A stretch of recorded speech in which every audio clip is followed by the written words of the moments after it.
Hello everyone, welcome to Namrata educates. आज हम लोग एमपी ग्रुप 2 सब ग्रुप 3 का मॉक टेस्ट नंबर 14 सॉल्व करेंगे। ठीक है, काफ़ी सारे मॉक टेस्ट करवा चुकी हूँ, पीवाईक्यू प्रैक्टिस करवा चुकी हूँ। तो आप चैनल विजिट करोगे, ऊपर आई बटन में भी देखो प्लेलिस्ट का लिंक आ रहा है, तो वहाँ जाकर आपको सारे वीडियोस मिल जाएंगे। इसके अलावा आपको और पीवाईक्यू की प्रैक्टिस करनी है तो टेलीग्राम पर मैंने लिंक डाल दिया था सारे प्रीवियस ईयर क्वेश्चन पेपर्स का, तो वहाँ जाकर भी प्रैक्टिस कर सकते हो। और पीवाईक्यू तो सारे प्रैक्टिस कर ही लेना, ठीक है, वो बहुत ज़रूरी होते हैं previous year question paper solve करना और पीवाईक्यू की प्रैक्टिस करना। बाकी ठीक है, कल से आपके एग्ज़ाम स्टार्ट होने वाले हैं 28 से, तो 28, 29, 30, 31 को जिन भी बच्चों के एग्ज़ाम है उनके एडमिट कार्ड आ चुके हैं। और अगर नहीं डाउनलोड हो रहा है तो फिर ट्राई करो उसको डाउनलोड करने का, या फिर हेल्पलाइन नंबर पर बात कर सकते हो अगर नहीं हो रहा है तो। और जिनकी 31 के बाद पेपर है उनके भी जल्दी ही एडमिट कार्ड आ जाएंगे। तो फिर हम आज का टेस्ट स्टार्ट करते हैं। कॉपी पेन उठा लो, आंसर नोट डाउन करते जाना, सही आंसर से मैच करना, और लास्ट में आपका जो भी स्कोर रहे वो ज़रूर कमेंट करना। देखते हैं आपकी कितनी तैयारी है। हाल ही में टाइम मैगजीन ने women of the year award किसे प्रदान किया है? पूर्णिमा बर्मन को, सौम्या स्वामीनाथन को, वंदना चक्रवर्ती को, या फिर माधवी पुरी बुच को? हाल ही में टाइम मैगजीन द्वारा women of the year award किसे दिया गया है? तो इसका सही आंसर हो जाएगा ऑप्शन ए, पूर्णिमा बर्मन को। साथ ही टाइम मैगजीन ने person of the year award किसको दिया है? पेट्रोल पंप हमारे डोनाल्ड ट्रंप को। वो मांग रहे थे कि मुझे नोबेल पीस प्राइज दो, नोबेल पीस प्राइज दो, पर उनको person of the year award दिया गया है। मेजराना 1 क्वांटम प्रोसेसर किसने लॉन्च किया है? गूगल ने, अमेजॉन ने, माइक्रोसॉफ्ट ने, या फिर ओपन एआई ने? तो ऑप्शन सी इसका करेक्ट आंसर हो जाएगा। मेजराना 1 क्वांटम प्रोसेसर किसका है? माइक्रोसॉफ्ट का। साथ ही इसने मैग्मा भी लॉन्च किया था। गूगल का क्या है? विलो करके है एक, और जेमिनाई है इसका। अमेजॉन का ऑसलोटो है, और ओपन एआई का क्या है? Chat GPT. इसके अलावा एक ग्रोक बहुत फेमस हो रहा है अभी। ग्रोक किसका है? एलॉन मस्क का। नेक्स्ट क्वेश्चन पर चलते हैं। आर्द्र भूमि संरक्षण के लिए हाल ही में किस भारतीय पर्यावरणविद ने रामसर पुरस्कार जीता है? मेधा पाटकर ने, तुलसी गौड़ा ने, सालू मरादा थिमक्का ने, या फिर जयश्री वेंकटेशन ने? तो ऑप्शन डी इसका सही आंसर हो जाएगा। हाल ही में आर्द्र भूमि के संरक्षण के लिए ये पहली भारतीय महिला बनी है जिनको ये रामसर पुरस्कार दिया गया है, जयश्री वेंकटेशन। बाकी ये चारों भी पर्यावरण विधि है। इसके अलावा अब आर्द्र भूमि की संख्या कितनी हो गई है भारत में? 91। कितनी रामसर साइट से भारत में? 91। 9 महीने अंतरिक्ष में रहने के बाद हाल ही में सुनीता विलियम्स और Butch Wilmore space x company के किस कैप्सूल की सहायता से पृथ्वी पर लौटे हैं? क्रू 9, क्रू 5, क्रू 8, या फिर क्रू 7? तो ये लोग स्टार लाइनर जहाज से गए थे। गए किससे थे? स्टार लाइनर जहाज से। आए किससे है वो आपको बताना है। तो ऑप्शन ए इसका करेक्ट आंसर हो जाएगा, क्रू 9 से। हाल ही में प्राक्कलन समिति का अध्यक्ष किसे बनाया गया है? गिरीश बापट को, केसी वेणुगोपाल को, नरेश सिन्हा को, या फिर संजय जायसवाल को? तो ऑप्शन डी इसका करेक्ट आंसर हो जाएगा। प्राक्कलन समिति के अध्यक्ष कौन बने हैं? संजय जायसवाल। प्राक्कलन समिति एक 30 सदस्यीय संसदीय समिति होती है जिसमें सारे ही मेंबर लोकसभा से होते हैं। केसी वेणुगोपाल लोक लेखा समिति के अध्यक्ष है। ये भी एक संसदीय समिति है जिसमें 22 मेंबर होते हैं, और उसमें से 15 लोकसभा से होते हैं और 7 राज्यसभा से। प्राक्कलन समिति में 30 मेंबर होते हैं, सारे ही लोकसभा से होते हैं। और लोक लेखा समिति में 22 मेंबर होते हैं जिसमें से 15 लोकसभा से और 7 राज्यसभा से होते हैं। प्राक्कलन समिति के अध्यक्ष कौन है? संजय जायसवाल। लोक लेखा समिति के अध्यक्ष कौन है? केसी वेणुगोपाल। मौर्य प्रशासन में समाहर्ता का प्रमुख कार्य क्या था? न्याय व्यवस्था, सैन्य प्रबंधन, राजस्व संग्रह, या फिर विदेश नीति? तो ऑप्शन सी इसका करेक्ट आंसर हो जाएगा। समाहर्ता का काम क्या था? राजस्व संग्रह करना। एक सन्निधाता था, सन्निधाता कोषाध्यक्ष होता था। न्याय व्यवस्था के लिए दो तरह के न्यायालय थे, धर्मस्थीय जो कि दीवानीय न्यायालय था, और एक फौजदारी न्यायालय था, कंटक शोधन। दीवानी न्यायालय जो धर्मस्थीय न्यायालय था उसका प्रमुख कौन था? व्यवहारिक। और कंटक शोधन न्यायालय का प्रमुख कौन था? प्रदेष्टा। उत्तर मेरूर अभिलेख से संबंधित निम्न कथनों पर विचार कीजिए। ये चोल काल की ग्राम स्वशासन व्यवस्था का विवरण देता है। इसमें समितियों के सदस्यों के चयन हेतु लॉट प्रणाली का उल्लेख है। ये सातवाहन काल से संबंधित है। 1 और 2 सही है, 2 और 3 सही है, 1 और 3 सही है, या फिर तीनों सही है। तो देखो, उत्तर मेरूर अभिलेख में ग्राम स्वशासन व्यवस्था का वर्णन है, तो पहला वाला सही हो जाएगा। समितियों के सदस्यों के चयन हेतु लॉट प्रणाली का उल्लेख है, ये भी सही हो जाएगा। सातवाहन काल से संबंधित नहीं है, ये चोल काल से संबंधित है, तो ऑप्शन ए इसका करेक्ट आंसर हो जाएगा, 1 और 2। निम्न में से कौन सा युग्म सही सुमेलित है? राजेंद्र चोल प्रथम बृहदेश्वर मंदिर, राजराजा चोल प्रथम गंगेकोंड चोलपुरम, नरसिंह वर्मन प्रथम महाबलीपुरम के रथ मंदिर, या फिर करिकाल चोल नालंदा विश्वविद्यालय। तो देखो, ऑप्शन डी तो एलिमिनेट हो जाएगा क्योंकि आपको पता है नालंदा विश्वविद्यालय किसने बनवाया था? करिकाल चोल से संबंधित नहीं है यह। इसके अलावा इन तीनों में कंफ्यूजन हो सकता है, तो उसका सही आंसर हो जाएगा ऑप्शन सी, नरसिंह वर्मन प्रथम, जो कि पल्लव राजवंश का एक राजा था। उसने महाबलीपुरम के रथ मंदिर बनवाए थे।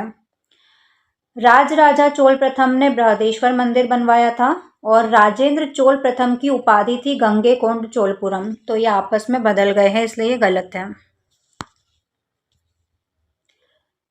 कथन क्या है? पांड्य शासक मोती मछली उद्योग के लिए प्रसिद्ध थे। रीजन क्या है इसका? कारण पांड्य राज्य की भौगोलिक स्थिति बंगाल की खाड़ी के तट पर थी। बताओ चारों में से क्या है?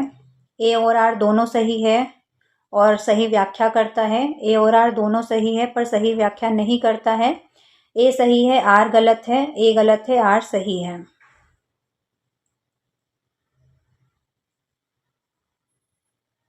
तो दोनों ही सही है, ऑप्शन ए इसका करेक्ट आंसर हो जाएगा। भीड़ बहिर्गमन प्रभाव क्राउडिंग आउट इफेक्ट का संबंध किससे है? निजी निवेश में वृद्धि से, सरकारी व्यय में वृद्धि से निजी निवेश में कमी, कर दरों में कमी, या फिर निर्यात में वृद्धि से।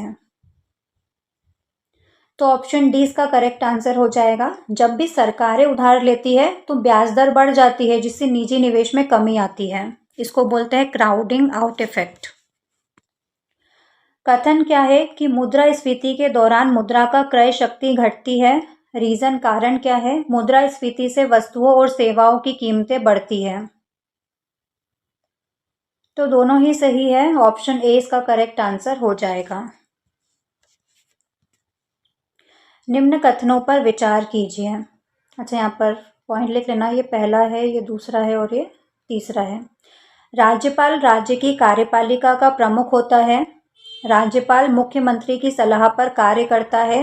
राज्यपाल का कार्यकाल निश्चित होता है। 1 और 2 सही है, 2 और 3 सही है, 1 और 3 सही है, या फिर तीनों सही है? जल्दी बताइए। तो पहला क्या है? राज्यपाल राज्य की कार्यपालिका का प्रमुख होता है, ये तो सही है। राज्यपाल मुख्यमंत्री की सलाह पर कार्य करता है, हाँ, मंत्री परिषद और मुख्यमंत्री की सलाह पर कार्य करता है, तो ये भी सही है। राज्यपाल का कार्यकाल निश्चित होता है, नहीं, निश्चित नहीं होता है। ये राष्ट्रपति की इच्छा पर्यंत तक काम करते हैं। तो पहला और दूसरा सही है, तो ऑप्शन ए इसका करेक्ट आंसर हो जाएगा। एक जिला एक उत्पाद ODOP, one district one product योजना के तहत किन दो जिलों के कोदो कुटकी बाजरा को निर्यात क्षमता के लिए एक ही क्लस्टर में मिला दिया गया है? मंडला और डिंडोरी, अनूपपुर और शहडोल, बालाघाट और सिवनी, या फिर सीधी और सिंगरौली? कहाँ का है कोदो कुटकी? तो आई थिंक ऑप्शन ए इसका सही आंसर होना चाहिए, मंडला और डिंडोरी। कोई है मंडला और डिंडोरी से तो कमेंट में बताना कि सही है या नहीं है। कोदो कुटकी मंडला और डिंडोरी का होना चाहिए। अनूपपुर का तो नहीं है, मंडला और डिंडोरी ही होना चाहिए। मध्य प्रदेश की कौन सी विशेष रूप से पिछड़ी जनजाति पारंपरिक रूप से जंगल के जानकार के रूप में जानी जाती है? इसकी एक उपजाति नाहर है। सहरिया, बैगा, भारिया या फिर कोल। तो मध्य प्रदेश में 3 जनजातियों को विशेष रूप से पिछड़ी जनजाति का दर्जा दिया गया है, बेगा, भारिया और सहरिया, इन तीनों को। अब इनमें से कौन सी है जिनको जंगल के जानकार के रूप में जाना जाता है और इनकी एक उपजाति नाहर है? तो ऑप्शन 20 का करेक्ट आंसर हो जाएगा बैगा। ठीक है, बैगा की और भी उपजातियां हैं, बिंझवार, नरोतिया, भरोतिया, रैमैना, कटमैना। राज्य की कृषि में मशीनीकरण को बढ़ावा देने के लिए मध्य प्रदेश राज्य कृषि उद्योग विकास निगम की स्थापना किस वर्ष की गई थी? 1956, 1969, 1972 या फिर 1985? तो ऑप्शन 20 का करेक्ट आंसर हो जाएगा मध्य प्रदेश राज्य कृषि उद्योग विकास निगम की स्थापना किस वर्ष हुई थी? 1969 में। इसका हेडक्वार्टर कहाँ पर है? भोपाल में। ये किसानों को अच्छी क्वालिटी के बीज, ट्रैक्टर और फर्टिलाइज़र वगैरह उपलब्ध कराता है। आर्किमिडीज के सिद्धांत के अनुसार जब किसी पिंड को आंशिक या पूर्ण रूप से किसी तरल में डुबोया जाता है तो ऊपर की ओर लगने वाला उत्प्लावन बल विस्थापित तरल के भार के बराबर होता है। ये सिद्धांत बाट और माप विभाग द्वारा उपयोग में लाए जाने वाले किस उपकरण के अंशांकन के लिए सबसे महत्वपूर्ण है? लेक्टोमीटर, हाइग्रोमीटर या फिर हाइड्रोमीटर, स्फेरोमीटर या फिर विस्कोमीटर? तो ऑप्शन 20 का करेक्ट आंसर हो जाएगा हाइड्रोमीटर। अनाज की गुणवत्ता के निरीक्षण के लिए उपयोग किए जाने वाले संयुक्त सूक्ष्मदर्शी में वस्तु के सापेक्ष बनने वाले अंतिम प्रतिबिंब की प्रकृति क्या होती है? वर्चुअल इरेक्ट मैग्नीफाइड बनता है, रियल इन्वर्टेड मैग्नीफाइड बनता है, वर्चुअल इन्वर्टेड और मैग्नीफाइड बनता है या फिर रियल इरेक्ट और मैग्नीफाइड बनता है? किस तरह की इमेज बनती है? तो ऑप्शन सी इसका करेक्ट आंसर हो जाएगा वर्चुअल इन्वर्टेड और मैग्नीफाइड, आभासी, उल्टा और आवर्धित बनता है। भंडारित खाद्यान्न को घुन जैसे कीटों से बचाने के लिए मध्य प्रदेश राज्य भंडारण निगम के गोदामों में मुख्य रूप से किस रासायनिक यौगिक का उपयोग फ्यूमिगेंट, धूमक के रूप में किया जाता है? कैल्शियम कार्बाइड का, एल्यूमिनियम फॉस्फाइड का, एथिलीन ग्लाइकॉल का या फिर पोटेशियम परमैंगनेट का?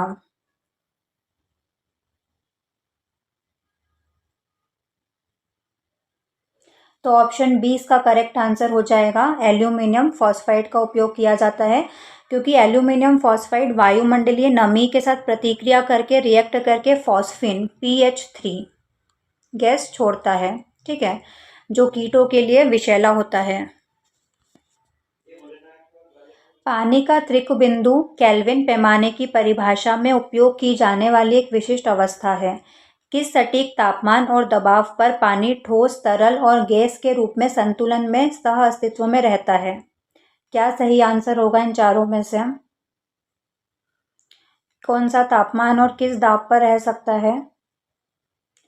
तो ऑप्शन ए इसका करेक्ट आंसर हो जाएगा 273.16 केल्विन तापमान पर और 611.65 पास्कल दाब पर।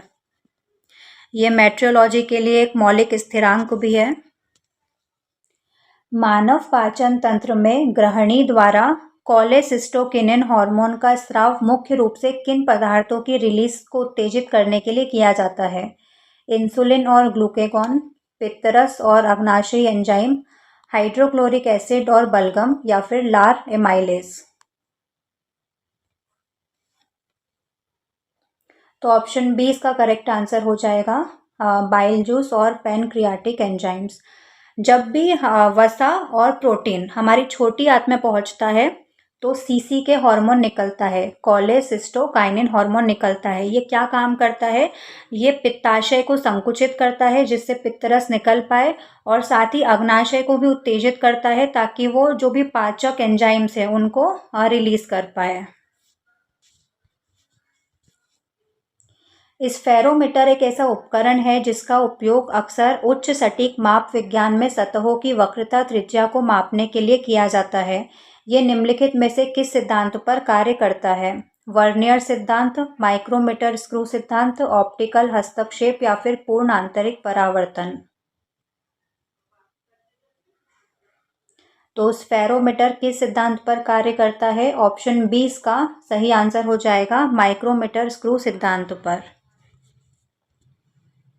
खाद्य तेलों में मिलावट के परीक्षण के दौरान बोडोइन परीक्षण विशेष रूप से किस पदार्थ की उपस्थिति का पता लगाने के लिए किया जाता है? ऑर्जिमोन ऑयल, खनिज तेल, तिल का तेल या फिर अरंडी का तेल। तो ऑप्शन सी इसका करेक्ट आंसर हो जाएगा, तिल का तेल। मानव आँख और प्रकाशिकी के संदर्भ में प्रेसबायोपिया, जरा दूरदृष्टिता, आमतौर पर उम्र के साथ होने वाली एक स्थिति है। इसके सुधार के लिए किस प्रकार के लेंस की आवश्यकता होती है? केवल उत्तल लेंस, केवल अवतल लेंस, द्विफोकसी लेंस या फिर बेलनाकार लेंस। क्या सही आंसर होगा? तो ऑप्शन सी इसका करेक्ट आंसर हो जाएगा, बाईफोकल लेंस या फिर द्विफोकसी लेंस का। प्रेसबायोपिया कब होता है? जब बुढ़ापा आता है ना, जब उम्र बढ़ती है तो उसके साथ हमारी आंखों की जो सिलियरी मसल है वो कमज़ोर होने लगती है और लेंस का लचीलापन भी कम होने लगता है। तो इसको दूर करने के लिए एक ही चश्मे में दोनों लेंस आते हैं। ऊपर देखोगे तो सामने का दिखेगा, उसमें अवतल लेंस लगा होता है जिससे दूर का दिखता है, और वहीं पर नीचे की साइड पर उत्तल लेंस लगा होता है, और पास का अगर पढ़ने के लिए तो उसका यूज़ करते हैं। एक ही चश्मे में लगा होता है तो द्विफोकसी लेंस होता है, बाईफोकल लेंस। जब एक स्टील पुल का निर्माण किया जाता है तो गर्डर्स के बीच छोटे अंतराल छोड़ दिए जाते हैं। ठोस पदार्थों का कौन सा तापीय गुण इस इंजीनियरिंग अभ्यास को सही ठहराता है? विशिष्ट ऊष्मा क्षमता, रैखिक प्रसार गुणांक, ऊष्मीय चालकता या फिर संलयन की गुप्त ऊष्मा। तो ऑप्शन बी इसका करेक्ट आंसर हो जाएगा, कोफिशिएंट ऑफ लीनियर एक्सपांशन, रैखिक प्रसार गुणांक। गर्मियों में ठोस पदार्थ फैलते हैं तो गर्मियों में पुल को विकृत होने से बचाने के लिए अंतराल रखे जाते हैं।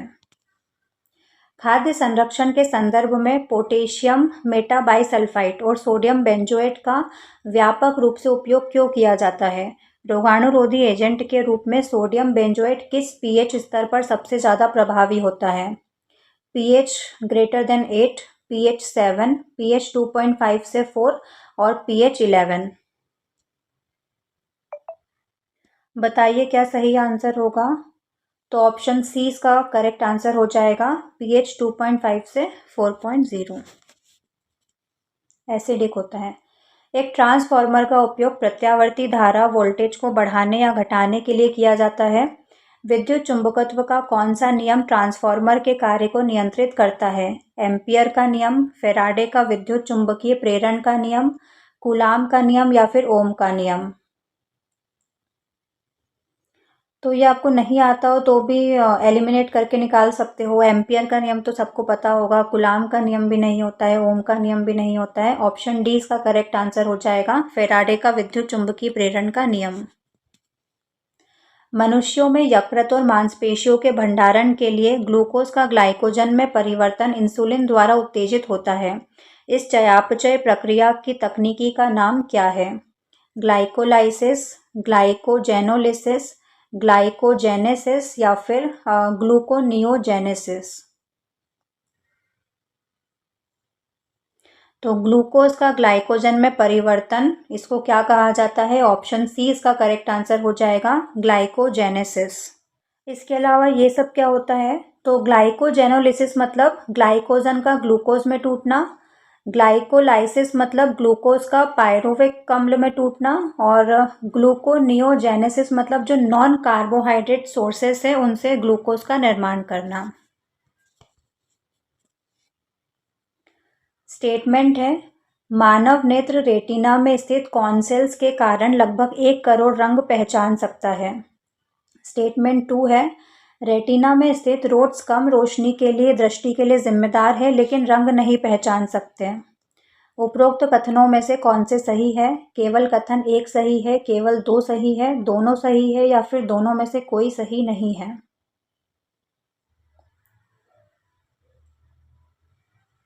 तो रेटिना में 2 टाइप के सेल्स होते हैं, रोड्स और कोन्स। कोन्स क्या करते हैं? कलर को पहचान सकते हैं। 1 करोड़ मतलब 10 मिलियन, तो ये बिल्कुल सही है स्टेटमेंट। और रोड्स अंधेरे में देखते हैं, कलर नहीं पहचान सकते, तो ये भी बिल्कुल सही है। तो ऑप्शन सी इसका करेक्ट आंसर हो जाएगा, दोनों ही बिल्कुल सही है। नेक्स्ट क्वेश्चन पर चलते हैं। कोलाइडल कणों जैसे हवा में धूल या पानी की बूंदों द्वारा प्रकाश के प्रकीर्णन की घटना को क्या कहा जाता है? परावर्तन, अपवर्तन, टिंडल प्रभाव या फिर विक्षेपण। तो ये भी बहुत ईजी है, ऑप्शन सी टिंडल प्रभाव इसका आंसर हो जाएगा। लाइट की एक बीम दिखती है ना, एकदम अंधेरा कमरा है और कहीं एक होल है, एक छेद है, वहां से सूर्य की रोशनी आ रही है, तो धूल के जो पार्टिकल्स हैं, है ना, उससे हमको एक लाइट की बीम दिखती है छोटी सी, तो वही होता है ये। एक बिजली के बल्ब में फिलामेंट आमतौर पर किस धातु का बना होता है क्योंकि इसका गलनांक बहुत अधिक होता है? तांबा, लोहा, टंगस्टन या फिर एल्यूमिनियम। बल्ब में कौन सी धातु का फिलामेंट लगा होता है? तो ऑप्शन सी इसका करेक्ट आंसर हो जाएगा, टंगस्टन का फिलामेंट लगा होता है क्योंकि इसका गलनांक, इसका मेल्टिंग पॉइंट बहुत ज़्यादा होता है।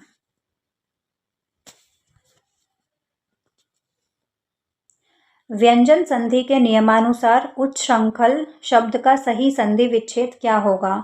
उत प्लस श्रृंखल, उच्च प्लस श्रृंखल, उद प्लस श्रृंखल या फिर उत प्लस श्रृंखल। तो ऑप्शन डी इसका करेक्ट आंसर हो जाएगा, क्योंकि व्यंजन संधि के जो नियम होते हैं उसमें जो त है वो किस में चेंज होता है? च में। और श किस में चेंज होता है? छ में। जिसके पास कुछ भी न हो वाक्यांश के लिए एक शब्द का चयन कीजिए। दरिद्र, अकिंचन, निर्धन या फिर कृपण। क्या कहते हैं उसको जिसके पास कुछ भी न हो? तो ऑप्शन बी इसका करेक्ट आंसर हो जाएगा, अकिंचन। जिसके पास कुछ भी न हो, अकिंचन। निम्नलिखित में से तत्सम तद्भव का कौन सा युग्म अशुद्ध है, कौन सा गलत है बताना है। अट्टालिका, अटारी, चंचू, चोच, हरिद्रा, हरड़, उद्वर्तन, उबटन। तो ये सारे तत्सम शब्द है और ये उनके बिगड़े हुए रूप है तद्भव शब्द। कौन सा युग्म गलत है? तो अट्टालिका, अटारी बिल्कुल सही है। चंचू, चोच भी बिल्कुल सही है। उद्वर्तन, उबटन भी बिल्कुल सही है। हरिद्रा का हरड़ नहीं होता है, हल्दी होता है। हरिद्रा मतलब क्या होता है? हल्दी। तो ऑप्शन सी इसका सही आंसर हो जाएगा, ये गलत है। शाखा वृक्ष शब्द निम्नलिखित में से किसका पर्यायवाची है? हिरण, वानर, तोता या फिर भ्रमर। शाखा वृक्ष या फिर कहीं कहीं पर शाखा मृग भी लिखा होता है। शाखा वृक्ष या शाखा मृग किसका पर्यायवाची शब्द है? हिरण का, वानर का, तोते का या फिर भ्रमर का। ठीक है, ऐसे क्वेश्चन कंफ्यूज करने के लिए देते हैं, तो कंफ्यूज मत होना। यहाँ पर मृग मतलब हिरण नहीं हो जाएगा। शाखा वृक्ष या फिर शाखा मृग का मतलब क्या होता है? शाखाओं पर दौड़ने वाला मृग या फिर शाखाओं पर दौड़ने वाला जीव। तो शाखाओं पर कौन दौड़ता है? वानर, बंदर। तो ऑप्शन बी इसका करेक्ट आंसर हो जाएगा। शाखा वृक्ष किसका पर्यायवाची है? बंदर का। हिरण का क्या होता है? मृग या फिर कुरंग होता है। कुरंग किसका पर्यायवाची होता है? हिरण का। तोते का शुक होता है और भ्रमर का चंचरीक होता है। चंचरीक, चंचरीक। ठीक है। अभय और उभय शब्द युग्म का सही अर्थ चुनिए। निडर और दोनों, डरा हुआ और एक, साहस और हवा, निर्भय और ऊपर। अभय का मतलब क्या होता है और उभय का मतलब क्या होता है? तो अभय मतलब क्या होता है? भय के आगे अ लगा हुआ है, मतलब भय नहीं, डर नहीं, जिसको डर नहीं हो, निडर, तो निडर हो जाएगा। और उभय मतलब आपने सुना होगा ना, उभय लिंगी, उभयचर, जो दोनों जगह चढ़ता है, जल में भी और जमीन पर भी, तो उभयचर मतलब दोनों। तो ऑप्शन ए इसका करेक्ट आंसर हो जाएगा। विहंगम दृष्टि मुहावरे का सही अर्थ क्या है? बहुत बारीक नज़र, सरसरी नज़र, पक्षी की तरह देखना या फिर धुंधली दृष्टि। तो विहंग का मतलब क्या होता है? पक्षी। विहंग का मतलब क्या होता है? पक्षी।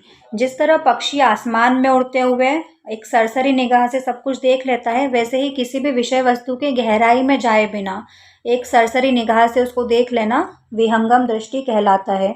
तो ऑप्शन बी इसका करेक्ट आंसर हो जाएगा, सरसरी नज़र। मध्य प्रदेश के प्रसिद्ध साहित्यकार माखनलाल चतुर्वेदी को उनकी किस रचना के लिए प्रथम साहित्य अकादमी पुरस्कार 1955 में प्रदान किया गया था? हिम किरीटिनी, युग चरण, हिम तरंगिणी या फिर वेणु लो गूंजे धारा। तो ऑप्शन सी इसका करेक्ट आंसर हो जाएगा। साहित्य अकादमी पुरस्कार उनको किसके लिए मिला था? हिम तरंगिणी के लिए। वाक्य शुद्धि का चयन करना है। वे परस्पर एक दूसरे से सहायता चाहते हैं, इस वाक्य में क्या अशुद्धि है? लिंग संबंधी अशुद्धि है, पुनरुक्ति दोष है, क्रिया संबंधी अशुद्धि है या फिर वचन संबंधी अशुद्धि है? तो ऑप्शन बी इसका करेक्ट आंसर हो जाएगा, पुनरुक्ति दोष है, क्योंकि परस्पर और एक दूसरा सेम ही है। परस्पर लिख दो या फिर एक दूसरे लिख दो, तो रिपीट हो गया है वो। उन्मूलन शब्द का सही विलोम शब्द क्या है? निमीलन, रोपण, अवमूल्यन या फिर विश्लेषण। उन्मूलन मतलब क्या होता है? जड़ से उखाड़ फेंकना, खत्म कर देना। बोलते ना किसी चीज़ का, किस चीज़ का उन्मूलन कर दिया है, सती प्रथा का उन्मूलन कर दिया है। तो इसका अपोजिट क्या हो जाएगा? ऑप्शन बी, रोपण करना, स्थापित करना। निमीलन क्या होता है? बंद। निमीलन क्या होता है? बंद। तो इसका अपोजिट क्या होता है? उन्मिलन। उन्मीलन। यहाँ पर कंफ्यूजन होता है। उन्मूलन का अपोजिट रोपण होता है, उन्मिलन का अपोजिट निमिलन होता है। उन्मिलन मतलब आंखें खुलना। अवमूल्यन मतलब गिरना, जैसे रुपया गिरता है तो रुपए का अवमूल्यन हो रहा है। विश्लेषण, विश्लेषित करना। नेक्स्ट क्वेश्चन, महोष्म शब्द में कौन सी संधि है? गुण संधि, वृद्धि संधि, दीर्घ संधि या फिर यण संधि। महोष्म का संधि विच्छेद क्या होगा? महा प्लस ऊष्म। महा प्लस ऊष्म। कौन सी संधि है इसमें? तो मैंने ट्रिक भी बताई थी, जहां पर ए की मात्रा या ओ की मात्रा हो वहां पर गुण संधि होती है। तो ऑप्शन ए इसका करेक्ट आंसर हो जाएगा। शाखा, मृग और पंचानन शब्दों में क्रमशः कौन सा समास विद्यमान है? तत्पुरुष और द्विगु समास, बहुव्रीहि और बहुव्रीहि समास, बहुव्रीहि और द्विगु समास या फिर बहुव्रीहि और कर्मधारय समास। तो यहाँ पर भी आप कंफ्यूज हो सकते हो। शाखा मृग तो आपको समझ में आ जाएगा कि बहुव्रीहि समास है, ठीक है, क्योंकि शाखाओं पर दौड़ने वाला जीव अर्थात वानर, तो कोई तीसरा ही पद प्रधान हो रहा है इसमें, तो वहां पर बहुव्रीहि समास होता है। अब पंचानन में कंफ्यूजन होगा, क्योंकि आगे क्या लगा हुआ है? पंच, संख्यावाची विशेषण, जहां पर द्विगु समास होता है, लेकिन यहाँ पर द्विगु समास नहीं होगा, क्योंकि पंचानन मतलब पांच है आनन, पांच है सिर जिसके, अर्थात शिव भी हो सकते हैं, बजरंगबली भी हो सकते हैं, पांच सिर होते हैं ना उनके, तो कोई तीसरा ही पद प्रधान है इसमें भी। तो यहाँ पर बहुव्रीहि समास होगा, तो ऑप्शन बी इसका करेक्ट आंसर हो जाएगा। दोनों ही में बहुव्रीहि समास है। दुस्तर शब्द में कौन सी संधि है और इसका सही संधि विच्छेद क्या होगा? तो संधि विच्छेद तो नहीं लिखा है, संधि बता दो। दुस्तर का संधि विच्छेद क्या होता है? दुह प्लस तर, ठीक है, दुह प्लस तर। तो यहाँ पर विसर्ग आ गया है, तो विसर्ग संधि, ऑप्शन बी इसका करेक्ट आंसर हो जाएगा। समास की दृष्टि से असंगत गलत विकल्प का चयन कीजिए, कौन सा गलत है। यथाशक्ति में अव्ययभाव समास है, गुरु दक्षिणा में तत्पुरुष समास है, घनश्याम में कर्मधारय समास है, ऊंच नीच में बहुव्रीहि समास है। तो यथाशक्ति में अव्ययभाव समास बिल्कुल सही है, क्योंकि मैंने बताया था जिस भी शब्द के शुरुआत में यथा प्रति जैसे उपसर्ग आते हैं वहां पर अव्ययभाव समास होता है। गुरु दक्षिणा में तत्पुरुष समास है, बिल्कुल सही है। घनश्याम में कर्मधारय समास है, बिल्कुल सही है। ऊंच नीच में बहुव्रीहि समास नहीं आएगा, इस तरह का डैश लगा होता है, ऊंच और नीच है ना, वहां पर कौन सा होता है, द्वंद्व समास होता है। तो ऑप्शन डी इसका करेक्ट आंसर हो जाएगा। निम्न में से शुद्ध वाक्य की पहचान करनी है। श्री कृष्ण के अनेकों नाम हैं। आइंस्टीन के पास विलक्षण बुद्धि थी। हमारे शिक्षक प्रश्न पूछते हैं, वह सप्रमाण सहित अपनी बात कहेगा।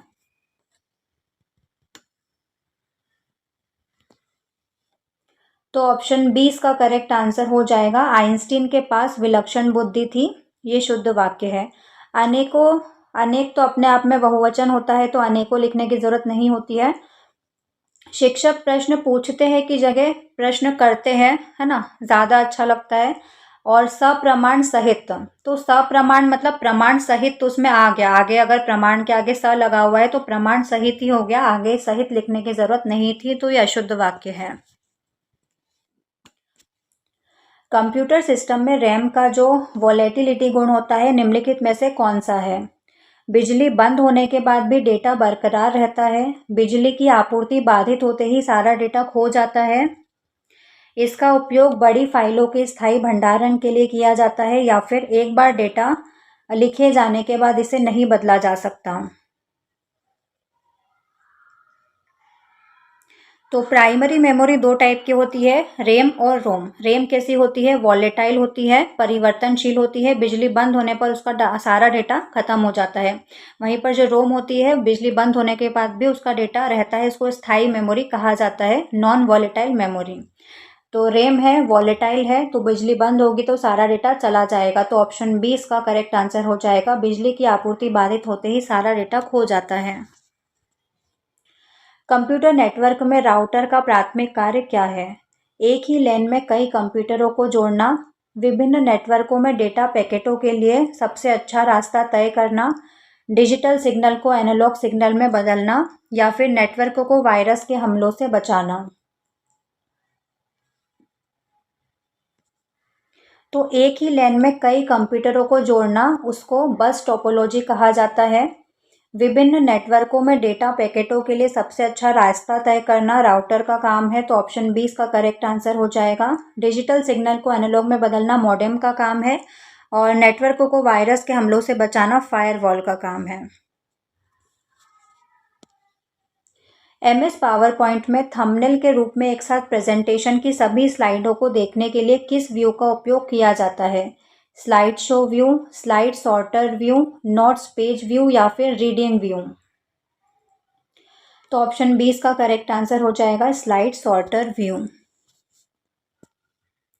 MS एक्सेल 2019 की एक वर्कशीट में समर्थित पंक्तियों और कॉलमों की अधिकतम संख्या क्या है।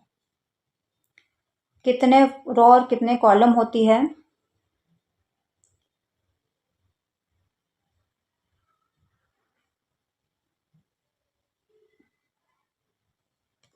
तो ऑप्शन 20 का करेक्ट आंसर हो जाएगा 10,48,576 रो होती है और 16,384 कॉलम होते हैं।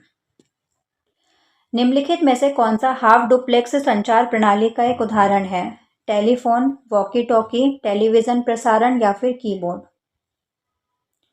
तो ऑप्शन 20 का करेक्ट आंसर हो जाएगा वॉकी टॉकी। जो भी अपना कम्युनिकेशन होते हैं वो 3 टाइप के होते हैं, सिंप्लेक्स, हाफ डुप्लेक्स और फुल डुप्लेक्स। सिंप्लेक्स में क्या होता है, सेंडर ने सेंड कर दिया, हमने रिसीव कर लिया, हम रिप्लाई नहीं कर सकते, हम उत्तर नहीं दे सकते। जैसे कि इसका एग्जाम्पल हो जाएगा टेलीविजन, ठीक है। टीवी होता है, सेंडर ने सेंड किया है, हमने रिसीव किया है, हम सिर्फ देख सकते हैं उसको, हम कुछ भी रिप्लाई नहीं कर सकते हैं, ठीक है। हाफ डुप्लेक्स में क्या होता है, हम रिप्लाई तो कर सकते हैं, सेंडर ने सेंड किया, हम भी रिप्लाई कर सकते हैं, लेकिन नॉट एट अ टाइम, एक टाइम पर नहीं कर सकते हैं। पहले सेंडर ने सेंड कर दिया, कंप्लीटली वो सेंड हो गया है, उसके बाद फिर हम उसका रिप्लाई कर सकते हैं। जैसे कि वॉकी टॉकी पे आपने सुना होगा, कुछ भी बोलते हैं तो ओवर बोलना पड़ता है। सामने वाले ने कुछ बोला ओवर, फिर दूसरा साइड से जो है वो बोलना स्टार्ट करता है।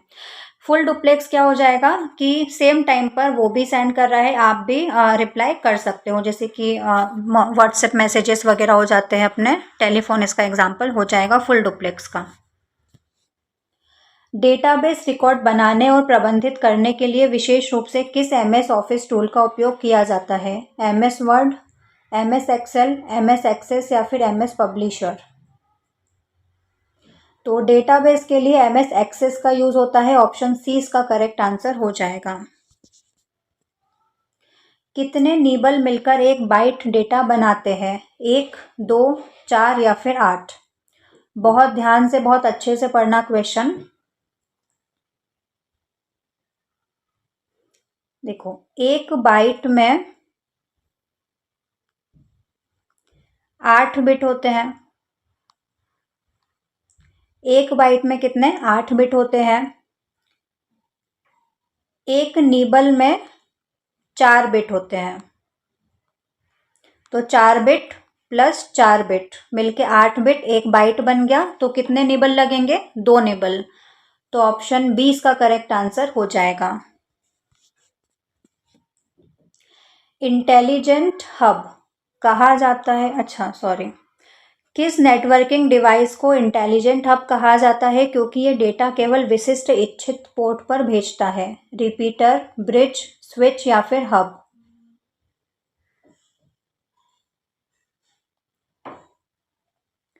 स्पेसिफिक है ना, तो ऑप्शन सी इसका सही आंसर हो जाएगा, स्विच। एमएस वर्ड में अलग अलग पतों वाले बड़ी संख्या में प्राप्तकर्ताओं को एक ही पत्र भेजने के लिए किस फीचर का उपयोग किया जाता है? Mail merge, macro, cross reference या फिर हाइपरलिंक? तो ऑप्शन ए मेल मर्ज इसका सही आंसर हो जाएगा। ऑपरेटिंग सिस्टम का कौन सा हिस्सा सीधे कंप्यूटर हार्डवेयर के साथ बातचीत करने के लिए जिम्मेदार है? शेल, कर्नेल, जीयूआई या फिर एप्लीकेशन सॉफ्टवेयर? तो ऑप्शन बी कर्नल इसका सही आंसर हो जाएगा। एमएस वर्ड में चयनित टेक्स्ट को सेंटर अलाइन करने के लिए शॉर्टकट की क्या है? Control plus C, control plus J, control plus R या फिर control plus E? Control plus C copy होता है, कंट्रोल प्लस जे जस्टिफाई होता है, control plus R right align होता है, control plus E centre align होता है। तो ऑप्शन डी इसका करेक्ट आंसर हो जाएगा। आईपीसेक का पूर्ण रूप क्या होता है? आईपीसेक का फुल फॉर्म बताना है। Internet protocol security, internal protocol security, internet private service या फिर इंटीग्रेटेड प्रोटोकॉल सिक्योर? तो ऑप्शन ए इसका करेक्ट आंसर हो जाएगा, internet protocol security. RAID storage तकनीक में रेड, आरएआईडी का पूर्ण रूप क्या होता है? Redundant array of independent disk, redundant access of internal data, random access of internal disk या फिर redundant array of indexed data? तो ऑप्शन ए इसका करेक्ट आंसर हो जाएगा, redundant array of independent disk. TCP का फुल फॉर्म क्या होता है? Transmission control protocol, transfer control program, transmission communication protocol या फिर ट्रांसफर कम्युनिकेशन प्रोसेस? तो ऑप्शन ए इसका करेक्ट आंसर हो जाएगा, टीसीपी मतलब ट्रांसमिशन कंट्रोल प्रोटोकॉल। कंप्लीट करना है सीरीज को। 2 के बाद 5, फिर 10, 17, 26 क्वेश्चन मार्क की जगह पर क्या आएगा? 50, 36, 35 या 37? इंक्रीज हो रहा है, पहले +3 इंक्रीज हुआ, फिर +5, फिर +7, फिर +9, अब +11 इंक्रीज होगा। 26 में 11 को प्लस करेंगे तो 37। तो ऑप्शन डी इसका करेक्ट आंसर हो जाएगा, 37।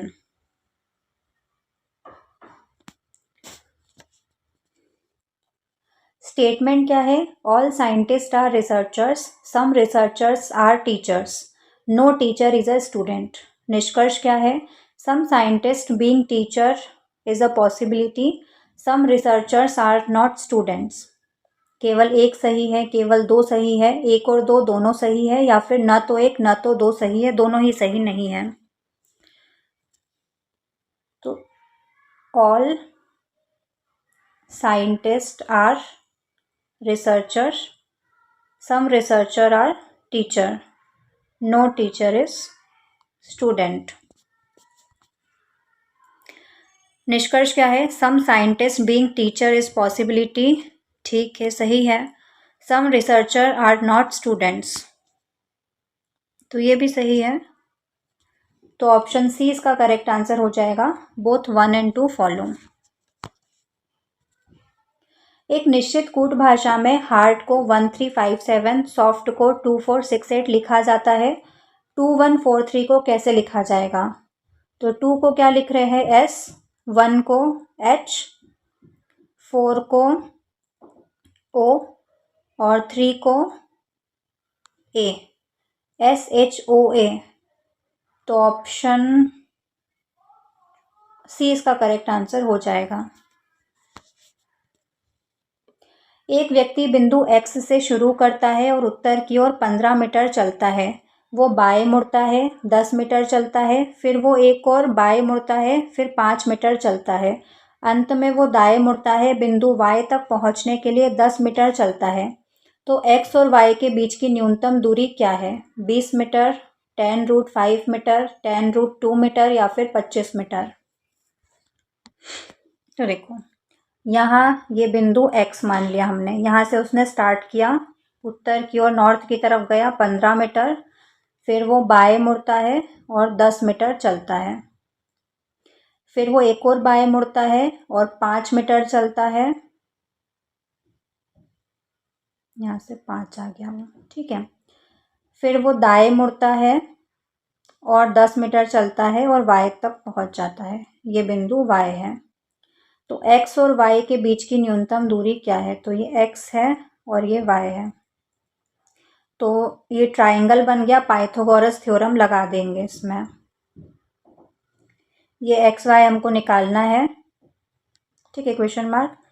ये कितना है? तो 10 यहाँ से और 10 यहाँ से, 20 तो ये हो गया, और ये कितना है? 10, क्योंकि 5 यहाँ तक आ गया, 15 था, ये टोटल 15 था, ये 5 आ गया तो 10 बचा। तो इसकी लेंथ कितनी हो गई? 20, और इसकी कितनी हो गई? 10। पाइथागोरस थ्योरम लगा दो। रूट में 20 का स्क्वायर प्लस 10 का स्क्वायर, 20 का स्क्वायर 400 प्लस 10 का स्क्वायर 100, तो √500। √500 क्या होता है? 10√5। तो ऑप्शन बी इसका करेक्ट आंसर हो जाएगा। यदि A#B का अर्थ A B का पिता है, A@B का अर्थ A B की बहन है, A and B का अर्थ A B की माता है, तो P#Q@R एंड S में P S से किस प्रकार संबंधित है? ग्रैंडफादर है, फादर है, अंकल है या फिर ग्रेट ग्रैंडफादर है? तो P#Q मतलब P पिता है, Q का जेंडर नहीं पता। Q@R मतलब Q बहन है R की, ठीक है। अब R एंड S में R माता है S की, तो R माता हो गई S की। तो P S से किस प्रकार संबंधित है? तो S की मम्मी है, उसकी मम्मी के पापा मतलब नाना। तो ऑप्शन ए इसका करेक्ट आंसर हो जाएगा, ग्रैंडफादर है। 6 व्यक्ति PQRSTU एक घेरे में खड़े हैं। U P और S के बीच में है, Q R और T के बीच में है, P R के ठीक बाई ओर है, T के ठीक दाई ओर कौन है? S, Q, U या फिर P?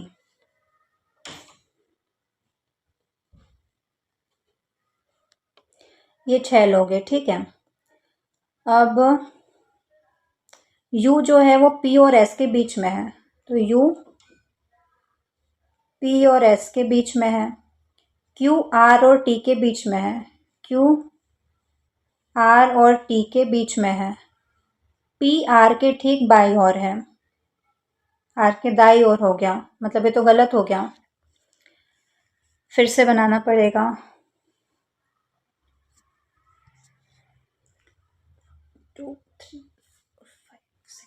ठीक है। अब U P और S के बीच में है, तो इस बार P इस साइड लेते हैं और S इस साइड लेते हैं, ठीक है। P और S के बीच में है। Q R और T के बीच में है, Q R इधर लेते हैं और T इधर लेते हैं। अब P जो है वो R के ठीक बाईं ओर है, तो बिल्कुल सही है। तो T के ठीक दाईं ओर कौन है? T के दाईं ओर S है, तो ऑप्शन ए इसका करेक्ट आंसर हो जाएगा। दिए गए विकल्पों में से विषम का चयन करना है, कौन सा अलग है? 27:9, 64:16, 125:25 या फिर 144:36।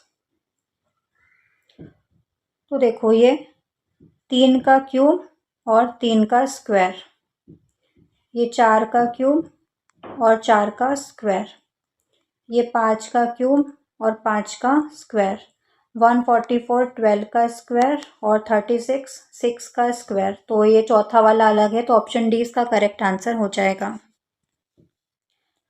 छात्रों की एक पंक्ति में नेहा बाएं से 15वें और प्रिया दाएं से 18वें स्थान पर है। यदि वो आपस में अपने स्थान बदल लेती है तो नेहा बाएं से 25वें स्थान पर हो जाती है, तो पंक्ति में कुल कितने छात्र हैं? 41, 42, 43 या फिर 44? तो नेहा लेफ्ट से कौन से नंबर पर है? 15वें नंबर पर है। प्रिया राइट से 18वें नंबर पर है। अब नेहा कहाँ पर आ गई? राइट से 18वें नंबर पर, और प्रिया लेफ्ट से 15वें नंबर पर आ गई। दोनों ने अपना स्थान चेंज किया, तो नेहा का लेफ्ट से पोजीशन क्या है? 25वां। तो यही सफिशिएंट है सॉल्व करने के लिए। तो नेहा का लेफ्ट से स्थान 25वां है और राइट से कौन सा हो गया? 18वां, क्योंकि वो प्रिया के स्थान पर आ गई। तो 25 + 18 करके एक माइनस कर देंगे तो टोटल छात्र आ जाएंगे। 25 + 18 43, 43 - 1 42। तो ऑप्शन बी इसका करेक्ट आंसर हो जाएगा 42। उस विकल्प का चयन करें जो दी गई आकृति के जल प्रतिबिंब से निकटतम समानता रखता हो। फैमिली का वाटर इमेज क्या बनेगा?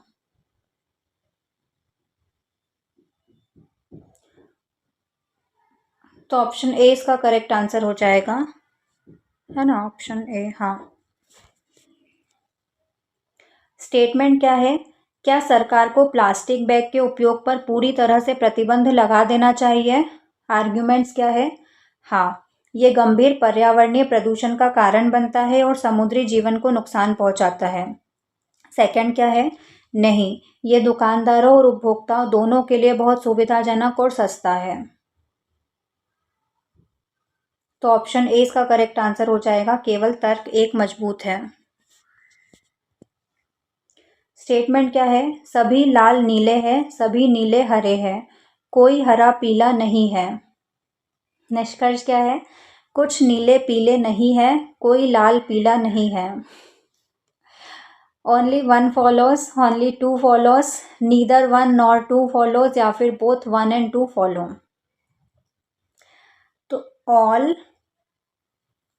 रेड आर ब्लू, सभी लाल नीले हैं। All blue are green, all blue are green, सभी नीले हरे हैं। No green is yellow, no green is yellow, कोई हरा पीला नहीं है। कंक्लूजन क्या है? कुछ नीले पीले नहीं है, some blue are not yellow. तो ये बिल्कुल सही है पहला वाला कंक्लूजन। दूसरा conclusion, no red is yellow, no red is yellow, तो ये भी सही है बिल्कुल। तो ऑप्शन डी इसका करेक्ट आंसर हो जाएगा, both 1 and 2 follow. Next question, यदि P का अर्थ प्लस, Q का अर्थ माइनस, R का अर्थ मल्टीप्लाई, S का अर्थ डिवाइड है, तो इसका मान क्या होगा?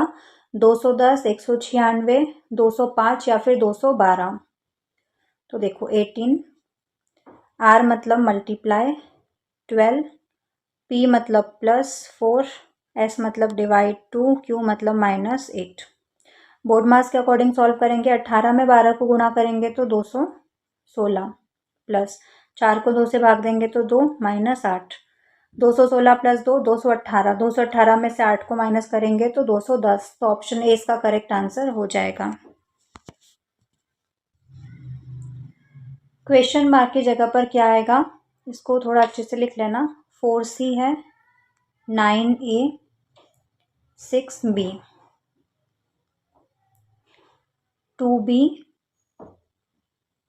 3B और 4A, 8A, 27C और यहाँ पर क्वेश्चन मार्क है, यहाँ बताना है क्या आएगा। तो 4 2 ज़ा 8, 9 3 ज़ा 27, 6 4 ज़ा 24। तो नंबर्स में तो 24 आ जाएगा। और लेटर्स का क्या बन रहा है? CBA, ABC, BAC हो जाएगा, है ना। तीनों में ABC आ रहा है तो 24C, ऑप्शन ए इसका करेक्ट आंसर हो जाएगा। 5 मित्रों के एक समूह में ए बी से लंबा है लेकिन सी से छोटा है, डी बी से छोटा है लेकिन ई से लंबा है, सबसे लंबा कौन है? ए, बी, सी या फिर डी? तो ए बी से लंबा है लेकिन सी से छोटा है, डी बी से छोटा है लेकिन ई से लंबा है, तो सबसे लंबा सी है। तो ऑप्शन सी इसका करेक्ट आंसर हो जाएगा। कॉज और इफेक्ट, कारण और प्रभाव का क्वेश्चन है। सरकार ने पेट्रोलियम उत्पादों की कीमतों में वृद्धि की है। आम जनता द्वारा बड़े पैमाने पर विरोध प्रदर्शन रैलियां आयोजित की गई। पहला कारण है, दूसरा इसका प्रभाव है। दूसरा कारण है, पहला इसका प्रभाव है। दोनों स्वतंत्र कारण है या फिर दोनों किसी सामान्य कारण के प्रभाव है। तो सरकार ने पेट्रोलियम उत्पाद की कीमतें बढ़ाई है, इसी वजह से ये कारण है, इसकी वजह से विरोध प्रदर्शन रैलियां आयोजित करी लोगों ने। तो पहला कारण है, दूसरा प्रभाव है। तो ऑप्शन ए इसका करेक्ट आंसर हो जाएगा। Misogamist is one who, misogamist कौन होता है? Who hates women, who hates marriage, who hates the mankind या फिर who acts against the religion? तो ऑप्शन बी इसका करेक्ट आंसर हो जाएगा। Misogamist is one who hates marriage. कौन हेट करता होगा यार? जिसको शायद नहीं मिलते होंगे। लड़के तो नहीं कर सकते हैं, लड़कों को तो बस एक ही चाहिए, लड़की होनी चाहिए, जिंदा होनी चाहिए। नहीं, बट ऐसा नहीं, आजकल लड़कों के साथ भी अभी 2-4 केस ऐसे हो गए हैं, उसके बाद उन्होंने भी डरना स्टार्ट कर दिया है। एक तो वो इंदौर का राजा रघुवंशी का केस हुआ था, मेघालय ले जाके मारा था, और एक वो ब्लू ड्रम वाला, ऐसे करके 2-3 केसेस हो गए हैं। तो अभी डरना ज़रूरी है, बट ये गलत है, किसी को भी किसी के साथ नहीं करना चाहिए। इतने टाइम से लड़कियों के साथ भी ये सब चीज़ें हो रही थी तो वो भी गलत थी, और अब ऐसा नहीं है कि अब लड़कियों के साथ होना रुक जाए तो लड़कों के साथ स्टार्ट हो जाए, वो भी बहुत गलत है। दोनों ही चीज़ें गलत हैं। He said my father is playing tennis with me. तो ये डायरेक्ट है, इससे इनडायरेक्ट फॉर्म में चेंज करना है। He said that his father was playing tennis with him, that his father was playing tennis with him was said by him, he said that his father is playing tennis with him, या फिर he said that tennis was being played by his father. तो option A इसका correct answer हो जाएगा। He said that his father was playing tennis with him. He will say that his brother will take care of her. अब ये indirect form है, इससे direct form में change करना है। He will say my brother will be taking care of her. He will say my brother will take care of her. He will say my brother will take care her. या फिर he will say her care will be taken by my brother. तो option B इसका correct answer हो जाएगा। He will say my brother will take care of her. Direction से out of the given options choose the one which is the correct indirect speech of the given sentence. इसका सही indirect form क्या होगा? The boy said to the fruit seller are all these mangoes sweet. क्या सही answer होगा इसका?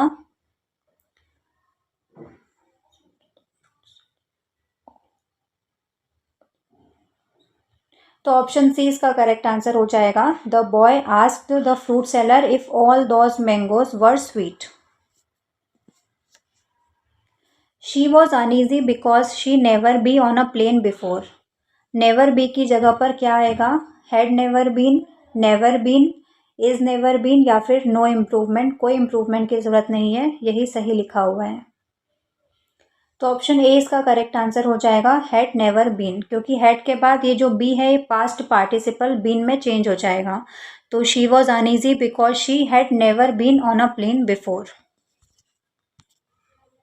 Hardly nothing was offered to the victims of the earthquake. Hardly something, hardly anything, hardly little या फिर no improvement. Hardly nothing की जगह पर क्या आना चाहिए? तो ऑप्शन बी इसका करेक्ट आंसर हो जाएगा, hardly anything was offered to the victims of the earthquake. We want to divide the expenses between the three of us, at, among, from या फिर फॉर। तो बिटवीन दो लोगों के बीच के लिए आता है। दो लोगों के बीच अगर कुछ चीज़ डिवाइड करनी है या कुछ बताना है तो बिटवीन, है ना। और तीन लोगों की बात हो रही है तो दो से ज़्यादा लोगों की बात होती है तो वहाँ पर अमंग आता है। तो ऑप्शन बी इसका करेक्ट आंसर हो जाएगा, among. After a long discussion I prevailed dash him to accept the proposal, upon, against, to या फिर अबव। क्या आएगा इस ब्लैंक की जगह? तो ऑप्शन ए इसका करेक्ट आंसर हो जाएगा, upon. After a long discussion I prevailed upon him to accept the proposal. You would not drive so fast, we have plenty of time. Will not, had not, need not, do not, इसको रहने दो। इन चारों में से क्या आएगा would not की जगह पर? तो ऑप्शन सी इसका करेक्ट आंसर हो जाएगा। He worked hard to feather his nest. इस ईडियम का मतलब क्या होता है? Decorate his home, be the envy of others, provide for his own needs या फिर ट्रैप बर्ड्स।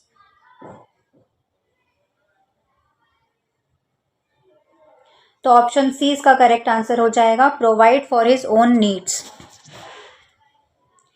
फैसिनेटिंग का सिनोनियम बताना है। फैसिनेटिंग का समानार्थी शब्द क्या होता है? क्लेवर, यूनिफॉर्म, चार्मिंग या फिर बोरिंग।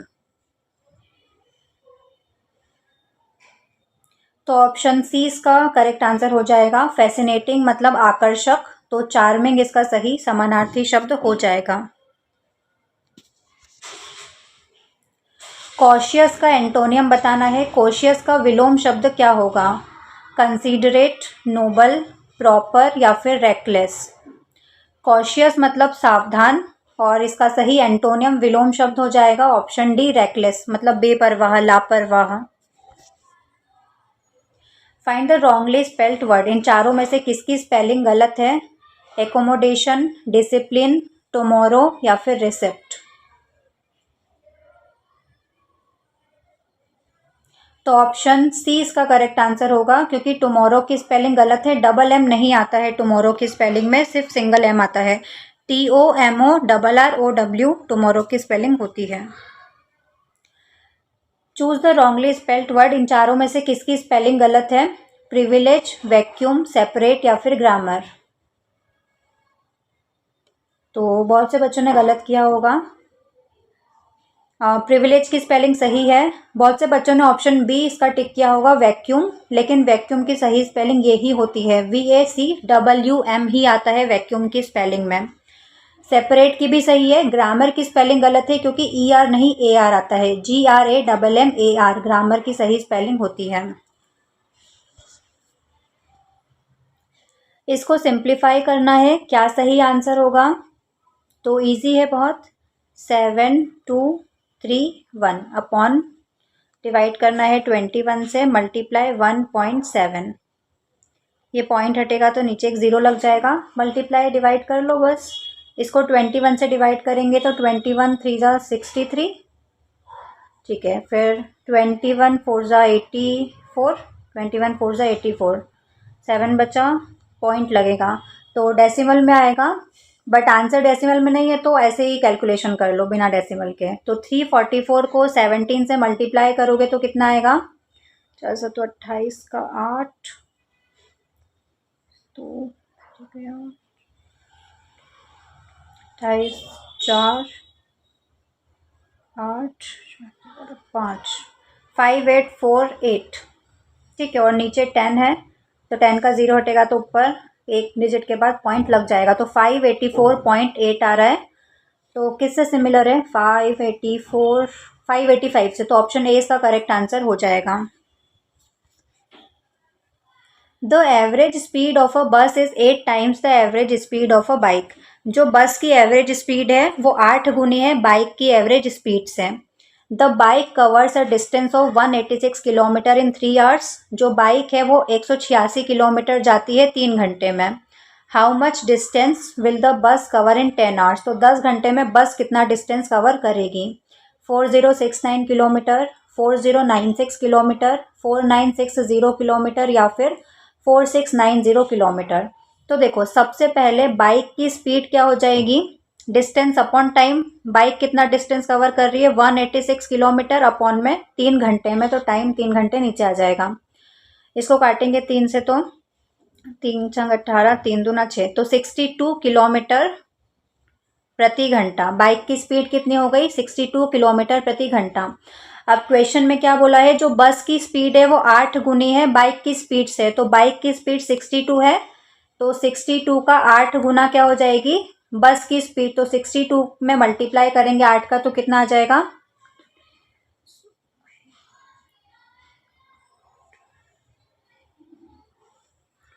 49, 496 किलोमीटर प्रति घंटा। बाइक की स्पीड कितनी आई थी? 62 किलोमीटर प्रति घंटा, और उससे 8 गुनी किसकी है? बस की स्पीड। तो बस की स्पीड कितनी आ गई? 496 किलोमीटर प्रति घंटा। अब हमको क्या पूछा है? 10 घंटे में बस कितना डिस्टेंस कवर करेगी? तो डिस्टेंस क्या होता है? Speed into time. बस की स्पीड कितनी आई है? 496 इंटू टाइम कितना है? 10 घंटे में कवर करना है, तो 4960 किलोमीटर इसकी डिस्टेंस आ जाएगी। तो ऑप्शन सी इसका करेक्ट आंसर हो जाएगा, 4960 kilometre. Animesh got 102 marks in Hindi. Animesh को 102 नंबर मिलते हैं हिंदी में, 118 मार्क्स इन साइंस, साइंस में 118 मिलते हैं, 104 मार्क्स इन संस्कृत, संस्कृत में 104, 114 मैथ्स में, 96 इंग्लिश में। The maximum marks of each subject are 120। हर सब्जेक्ट के मैक्सिमम मार्क्स कितने हैं? 120। मतलब 120 में से उसको हिंदी में 102 आए हैं, 120 में से उसको साइंस में 118 है, संस्कृत में 104 है, मैथ्स में 114 है और इंग्लिश में 96 है। How much overall percentage of marks did Animesh get. तो टोटल परसेंटेज निकालना है तो बहुत ईजी है। घर पे आके हम जब भी एग्जाम दे के आते थे तो ऐसे अपना परसेंट निकालते थे, 82, 89, 79 या फिर 72। तो सारे मार्क्स को जोड़ लो, 102 प्लस 118 प्लस 104 प्लस 114 प्लस 96 कितना होगा?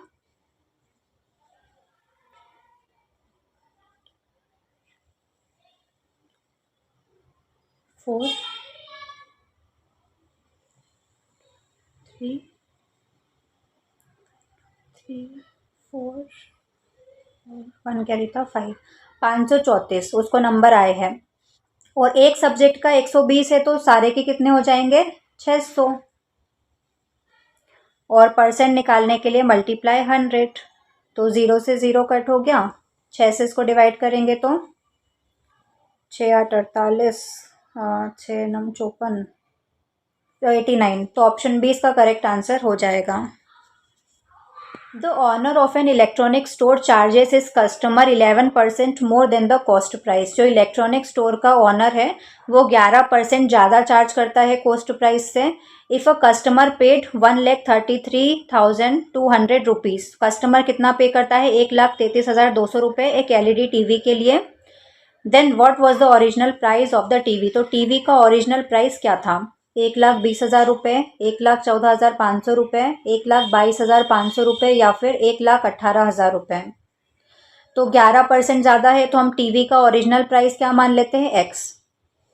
तो एक्स का 111% क्या हो जाएगा? जितना उसने पे किया है, 1,33,200 रुपये। अब एक्स की वैल्यू निकालनी है तो 1,33,000 200, ये 100 उधर चला जाएगा, मल्टीप्लाई हो जाएगा, और 111 इसके डिवीजन में आ जाएगा। काट दो इसको।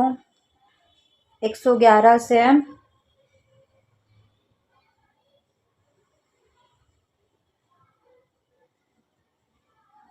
ये 12 बार में चला जाएगा, और पीछे के ये 4 0 लग जाएंगे। 1 2 3 4, तो 1,20,000।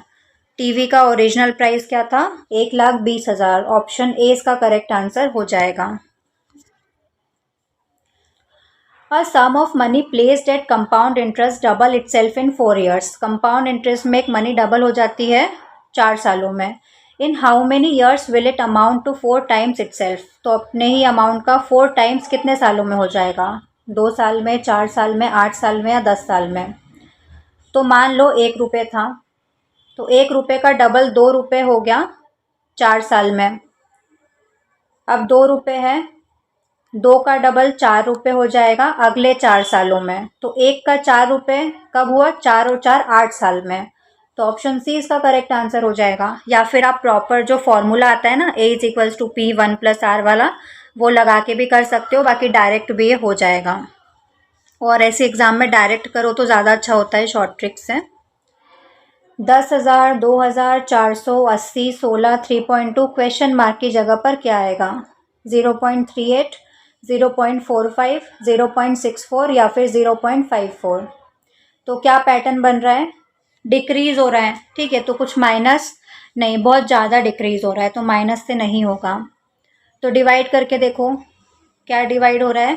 10,000 से 2,000 कैसे आया? 5 को डिवाइड करने से। और 2,000 से 400 आ रहा है क्या 5 को? हाँ, 5 चौक 20, 0 0, हाँ। तो 5 को डिवाइड करना है। 10,000 में 5 को भाग दिया तो 2,000, 2,000 में 5 को भाग दिया तो 400, 400 में 5 को भाग दिया तो 80, 80 में 5 को भाग दिया तो 16, 16 में 5 को भाग दिया तो 3.2। अब 3.2 में अगर 5 को डिवाइड करेंगे तो क्या आएगा? 0.64। ऑप्शन सी इसका करेक्ट आंसर हो जाएगा। A man riding a bicycle completes 1 lap of a square field along its perimeter at the speed of 43.2 km/h in 1 minute 20 seconds. What is the area of the field? Field का area बताना है। चारों में से क्या answer होगा? तो देखो, एक स्क्वायर फील्ड है, ठीक है, एक स्क्वायर चौकोर फील्ड है, और एक लड़का बाइसिकल चला रहा है, एक आदमी बाइसिकल चला रहा है उसके अराउंड। एक लैप कंप्लीट करता है, उसकी स्पीड क्या है? 43.2 km/h। और टाइम कितने टाइम में कंप्लीट कर रहा है? 1 मिनट 20 सेकेंड में एक चक्कर कंप्लीट करता है। तो हमको उसका एरिया बताना है, हमको ये बीच का एरिया बताना है, ठीक है। तो निकालते हैं, ईजी है।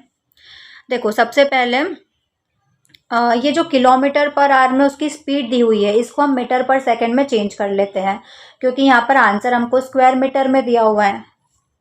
तो 43.2 को हम मीटर पर सेकंड में चेंज करेंगे तो 5/18 से हम इसको गुणा कर देंगे। पॉइंट हटाया, 0 लग गया।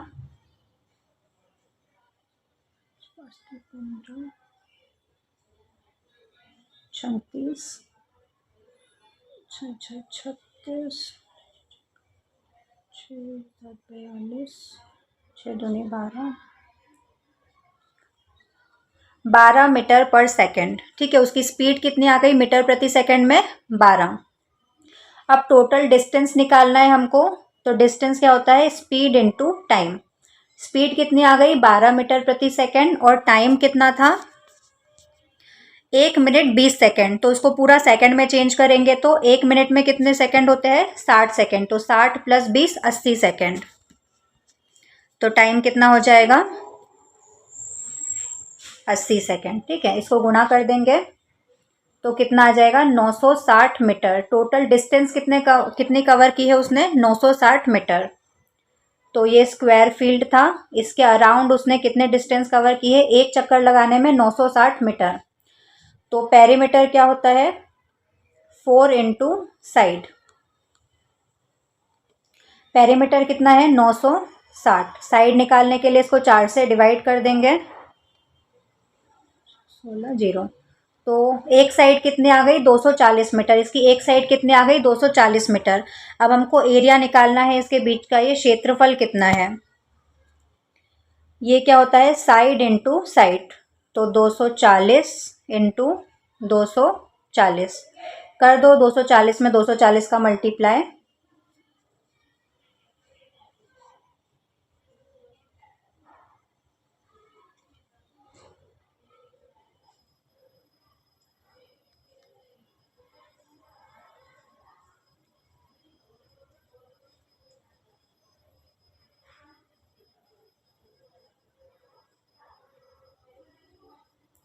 57600 इसका आंसर आ जाएगा। तो ऑप्शन बी इसका करेक्ट आंसर हो जाएगा 57600 स्क्वायर मीटर।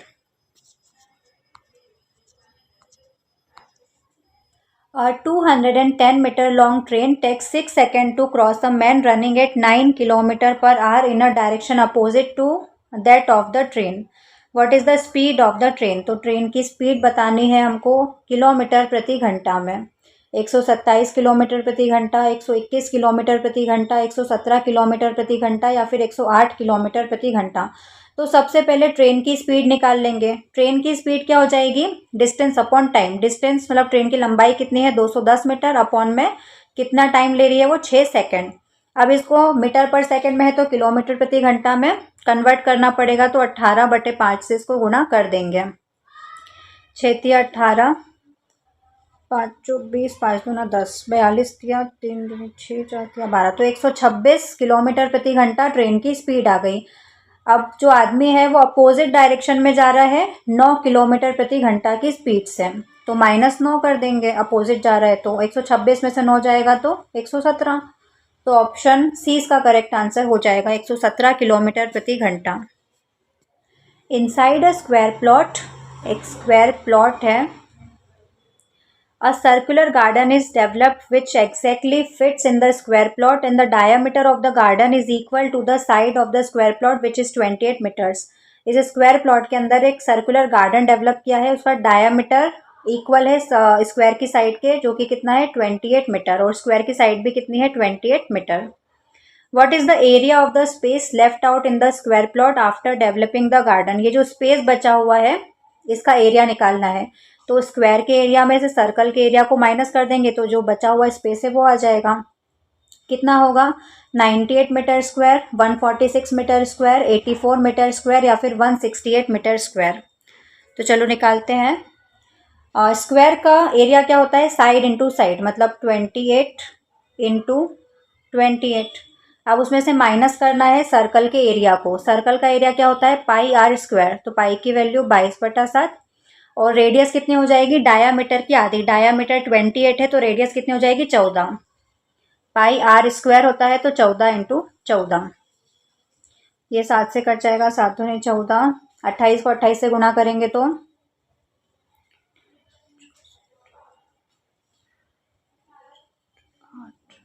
784, और ये 22 दूना 44, 44 14 16 6 44 है ना, और 14 का गुणा करेंगे तो 616। अब 784 में से 616 को माइनस करेंगे तो कितना आएगा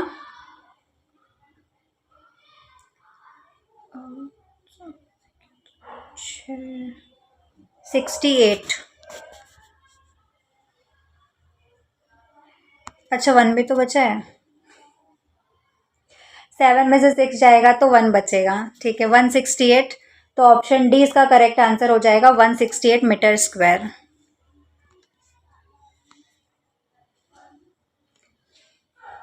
नीचे दिया गया आरेख दो अलग अलग दुकानों शॉप पी और शॉप क्यू द्वारा सप्ताह के 5 दिनों में बेची गई किताबों की संख्या को दर्शाता है। डेटा का अध्ययन करना है और क्वेश्चन के आंसर देना है। दिन कौन से हैं Monday, Tuesday, Wednesday, Thursday, Friday. Shop P की बुक्स है, शॉप क्यू की इतने बुक्स। क्वेश्चंस देखते हैं। What is the difference between the total number of books sold by shop P on Tuesday, Wednesday together and the total books sold by shop Q on the same days? मंगलवार और बुधवार को मिलाकर shop P द्वारा बेची गई किताबें और इन्हीं दिनों में शॉप क्यू द्वारा बेची गई किताबों की कुल संख्या के बीच में क्या अंतर है। मंगल और बुध की शॉप पी और क्यू का डिफरेंस निकालना है। तो ट्यूसडे और वेडनेसडे 45 और 60 कितना हो जाएगा 105 और 70 और 50 कितना हो जाएगा 120। तो 120 और 105 में कितना अंतर है 15 का। तो ऑप्शन 20 का करेक्ट आंसर हो जाएगा 15। नेक्स्ट क्वेश्चन देखते हैं। गुरुवार को शॉप क्यू द्वारा बेची गई किताबों की संख्या सोमवार और शुक्रवार को मिलाकर शॉप पी द्वारा बेची गई कुल किताबों का कितना प्रतिशत है। 40%, 50%, 60% या फिर 45%। तो शॉप क्यू का गुरुवार का और सोमवार और शुक्रवार का शॉप पी का। ठीक है, टेबल में देखते हैं। गुरुवार का शॉप क्यू का 85 है और सोमवार और शुक्रवार का 90 और 80 170। परसेंट निकाल लेते हैं। 85 का 170 से और परसेंट निकालने के लिए मल्टीप्लाई 100 कर देंगे। 0 से 0, 17 पंजे 85, तो 50%। तो ऑप्शन 20 का करेक्ट आंसर हो जाएगा। सभी 5 दिनों में शॉप पी द्वारा बेची गई किताबों की औसत संख्या क्या है। 66, 67, 68 या फिर 70। शॉप पी का एवरेज निकालना है तो सभी को प्लस कर लो और 1 2 3 4 5 5 से डिवाइड कर देना। प्लस करेंगे तो कितना आएगा